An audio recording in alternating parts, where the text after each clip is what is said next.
Сәлеметсіңдер ме оқушылар, сендермен қызықты математика каналыма тіркеліп, пікірлеріңізді қалдырып отырыңыздар. Сәлеметсіңдер ме 8-ші сынып оқушылары, бүгін біз 2-ші тоқсанның бөлімі бойынша жиынтық бағалау бақылау есептерін шығарамыз. Бұл менде бірінші нұсқасы, менің каналымда 2-ші, 3-ші, 4-ші нұсқалары болады. Каналыма тіркеліп, пікірлеріңізді қалдырып отырыңыздар. Бірінші есеп: берілген теңдеулерді ax квадрат қосылған bx қосылған c тең 0 түріне келтіріп, a, b, c коэффициенттерін анықтау керек. Бірінші есептің берілгенін жазып алайық. X қосылған 4-тің квадраты азайтылған 6x квадрат тең x минус 7. Ең алдымен біз жақшаны ашамыз. Жақшаны біз формуланы білеміз. A қосылған b-ның квадратының формуласын шетіне жазып қояйын. A қосылған b-ның квадратының формуласы бізде a-ның квадраты қосылған 2ab қосылған b квадрат болып ашылатын еді. Енді осы формулаға салып, мына тұрған жақшаны ашамыз. Сонда бізде x-тің квадраты болады. Қосылған 2 көбейтілген x көбейтілген 4 ол 8x болады. 4-тің квадраты 16. Азайту 6x-тің квадраты. Тең. Енді мына жақшаны ашамыз. X-ті x-қа көбейтеміз 2x квадрат. X-ті минус 7-ге көбейтеміз минус 7x. Енді осы тұрған өрнекті біз теңдеудің сол жағына апарамыз. Сонда x квадрат қосылған 8x қосылған 16 азайтылған 6x-тің квадраты минус x квадрат плюс 7x болады, тең 0. Енді ұқсас мүшелерді біріктіреміз. Бізде x квадрат, 6x квадрат және x квадрат. Ең алдымен қарап тұрсақ, x квадрат пен x квадраттың алдында ешқандай сан жоқ, бірақ та таңбалары мына жақта теріс болса, мына жақта 10 болса, екеуін біз бірден қысқартып жіберсек болады. Сонда минус 6x квадраттың өзін жазамыз. Минус 6x квадрат. Енді 8x-қа 7x-ті қосамыз. Екеуінде таңбалары плюс, яғни қосылады. Ол бізде 15x болады. 16-ны өзін жазамыз. Қосылған 16 тең 0. Енді осы жерде біз a-b-ны анықтай аламыз. Яғни формула бойынша бізде ax-тің квадраты қосылған bx қосылған c тең 0 болса, яғни бұл жақта a-мыз x квадраттың алдында тұрған сан минус 6, a тең минус 6, b бізде x-тің алдында тұрған сан плюс 15, яғни b тең плюс 15, c бұл жақта бос мүше 16, жауапты осылай осы түрінде қалдырамыз.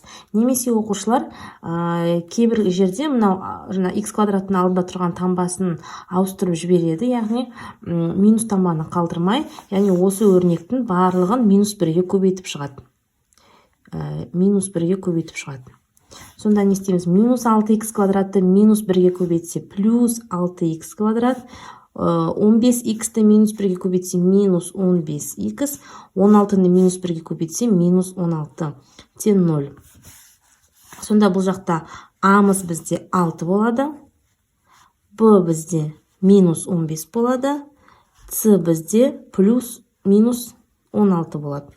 Яғни есептің жауабын осы түрде де, мына түрде де берсеңіздер, қате болмайды. Екінші есеп: асы 2y квадрат азайтылған 8y азайтылған 5 тең 0 квадрат теңдеудің түбірлерін табыңыз дейді. Асыншысы 2y квадрат азайтылған 8y азайтылған 5 тең 0, осының түбірлерін анықтауымыз керек. Формула есімізде. Бізде дискриминант тең b-ның квадраты азайтылған 4ac еді. Бұл жақтан енді x1 мен x2-ні табу үшін не істеуші едік? Минус b плюс минус түбір асты дискриминант бөлінген 2 көбейтілген a. Бұл жақта ax квадрат қосылған bx қосылған c тең 0, яғни a деп тұрғанымыз y квадраттың алдында тұрған сан, b деп тұрғанымыз y-тің алдында тұрған сан, таңбасымен бірге c деп тұрғанымыз мына жақта бос мүше жазып ала салсақ болады. Яғни a бізде бұл жақта 2, b бізде бұл жақта минус 8, c дегеніміз минус 5. Яғни формулаға саламыз. Енді мына бірінші Енді формулаға саламыз. Дискриминант тең b бізде минус 8, яғни минус 8-дің квадраты азайтылған 4 көбейтілген 2 көбейтілген минус 5. дискриминантымыз табамыз. Минус 8-дің квадраты бізде 64.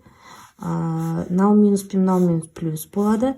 4-ке 2-ні көбейтсек 20, 20-ға 2-ні көбейтсек 40. Яғни бір-біріне қосамыз. 64-ке 40-ті қоссақ бізде 104 болады. Енді y1 мен y2-ні анықтап аламыз.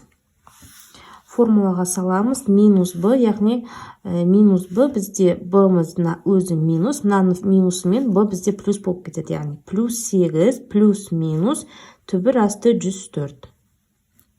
Бөлінген 2 көбейтілген 2.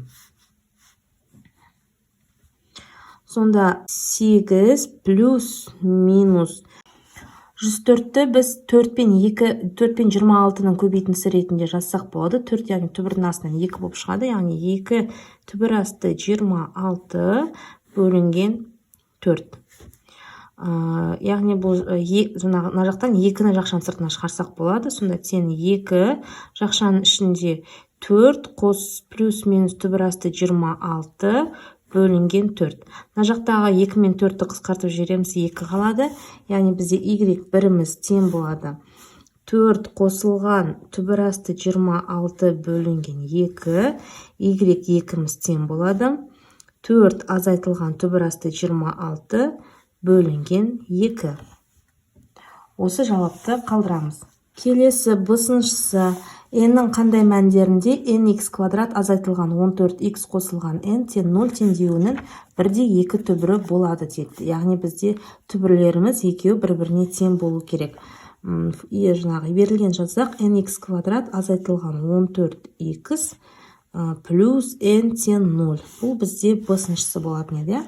Яғни бізде шарт x1 мен x2 бір-біріне тең болу керек.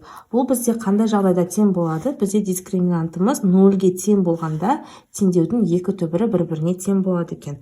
Яғни формула бойынша дискриминантымыз бізде дискриминант бізде минус b-ның квадраты азайтылған 4 көбейтілген a көбейтілген c. Яғни осы өрнек бізде 0-ге тең болу керек. b бізде минус 14, яғни минус емес формула. Яғни минус 14-дің квадраты азайтылған 4 көбейтілген n мен n, яғни a бізде n, c бізде n көбейтілген n, бұл бізде 0-ге тең болу керек. 14-дің квадраты бізде 196, азайтылған 4 көбейтілген n-ге көбейтсек, n-ның квадраты тең 0. Енді мынаны теңдеудің екінші жағына жіберіп алсақ болады. Яғни 4n-ның квадраты тең болады 196. Бұл жақта n квадрат тең 196 бөлінген 4. 196 бөлінген 4 яғни n квадратымыз тең болады 49-ға. Енді n-ның өзін табу үшін теңдіктің екі жағында түбір астына аламыз. Сонда n-іміз тең болады 49 түбірдің астынан плюс минус 7 болып шығады. Яғни бізде x1 мен x2 бір-біріне тең болады плюс минус 7 болған кезде. Есептің жауабын осы түрде қалдырамыз. Есеп кері виет теоремасын қолданып түбірлері x1 тең 2,5, x2 тең минус 6 келтірілген квадрат теңдеуді жазыңыз деді. Яғни x1-іміз бізде 2,5 болу керек, x2-іміз бізде минус 6-ға тең болу керек. Енді виет теоремасын еске түсірмес бұрын бірінші өзіміздің квадраттық теңдеуді жазып алайық. ax квадрат қосылған b2 плюс c тең 0. Бұл жақта бізде виет теоремасы былай дейді.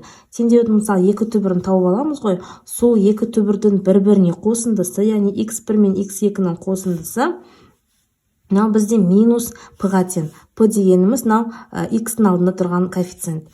Ал екі теңдеудің көбейтіндісі x1 мен x2 бұл бізде q-ға тең. Q дегеніміз c-ның коэффициенті. Яғни біз басқаша түрде жазатын болсақ, x квадрат плюс p x плюс q тең 0. Яғни p дегеніміз бізде x-ның алдында тұрған сан, q дегеніміз бізде c-ның саны. Немесе былай айтамыз. Яғни мына жақта біз a-ны жақшаның сыртына шығаратын болсақ, сонда x квадрат плюс b бөлінген a x қосылған c бөлінген a тең 0. Яғни p дегеніміз мына b бөлінген a болады. Мына жақта p ол b бөлінген a, ал q дегеніміз c бөлінген a. Енді осы теңдеулер жүйесіне x1 мен x2-нің мәндерін жазып алайық. Яғни x1-міз бізде 2,5, x2-міз -6, яғни плюс -6 тең бізде минус p-ға тең, минус p. Енді екеуін көбейтеміз, 2,5 көбейтілген -6 тең q-ға тең болу керек. Сонда бұл жақта 2,5-тен -6-на азайтсақ, бізде 3,5 болады. Минус 3,5 бұл бізде минус p-ға тең. Енді q-ды 2,5-ті -6-ға көбейтсек, ол бізде минус 15. Минус 15 бұл бізде q. Яғни бұл жақта содан p бізде 3,5 болады, q бізде минус 15. Енді орнына қоямыз. X-тің квадраты плюс 3,5x минус 15-ті мына жаққа қоямыз, минус 15 тең 0. Енді 3,5-ті 7 бөлінген 2 деп жазса болады. Сонда x-тің квадраты плюс 7 бөлінген 2x азайтылған 15 тең 0. Бұл жақта осы өрнектің барлығын 2-ге көбейтіп жіберсе болады.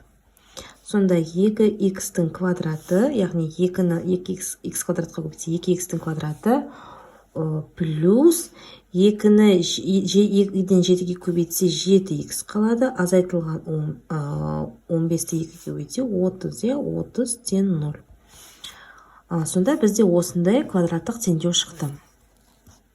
Келесі төртінші есеп. Тік төртбұрыш тәрізді жер учаскесінің ауданы x квадрат азайтылған 16x қосылған 48 метр квадратқа тең. Біріншісі a деді, x квадрат азайтылған 16x қосылған 48 тең x плюс a көбейтілген x плюс b болса, онда a және b мәндерін табыңыз дейді. Берілген жазбалайық. Төртінші есеп. X-тің квадраты азайтылған 16x плюс 48 метр квадрат.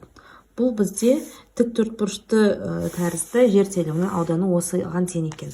Енді бұл жақта біз осыны бізге айтады көбейткіштерге жіктеп жазыңдар дейді. Яғни x плюс a, x плюс b түрінде жазу керек оны. Ол үшін біз не істейміз? Ол үшін біз дискриминант арқылы осы квадраттық түбірдің теңдеулерін тауып аламыз да. Мынадай формула бар, я. A жақшаны ашамыз, x азайтылған x1 көбейтілген x азайтылған x2.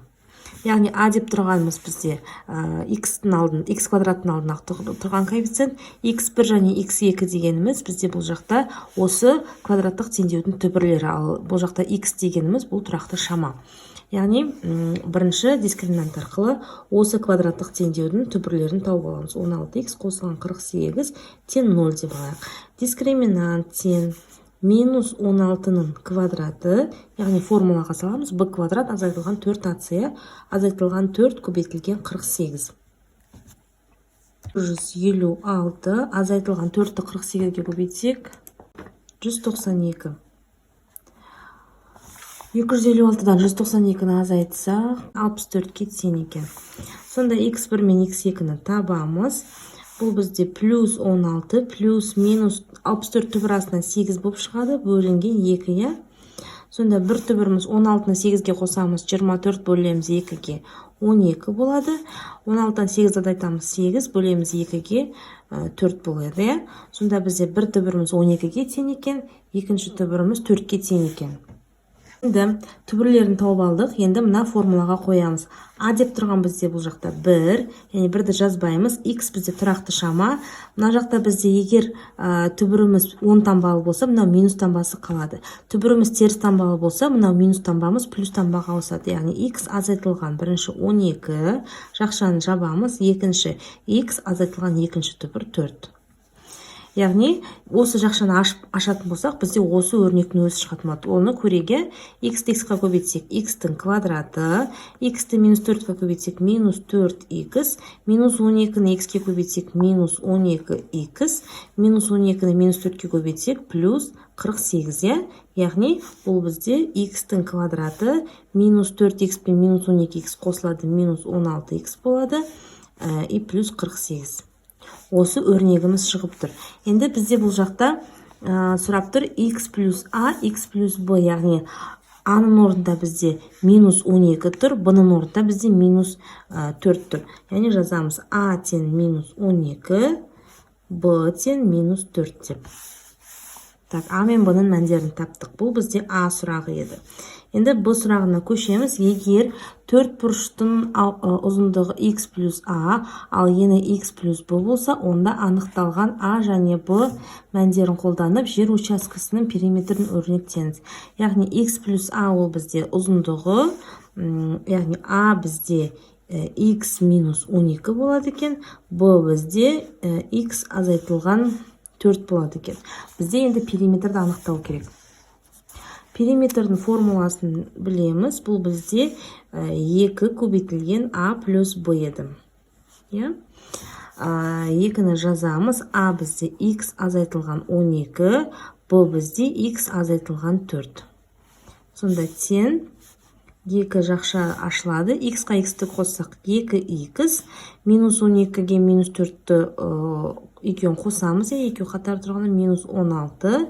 Енді жақшаны ашсақ, 2-ге 2x-ті қоссақ 4x, 2-ге минус 16-ны көбейтсек минус 32. Яғни периметрі бізде 4x азайтылған 32 өрнегінен өрнектеледі екен. Оқушылар, бүгін есебіміз аяқталды. Бұл менде бірінші нұсқасы болған, екінші нұсқасы менің каналымда бар. Лайк басып, комментарий қалдырып отырыңыздар. Сау болыңыздар.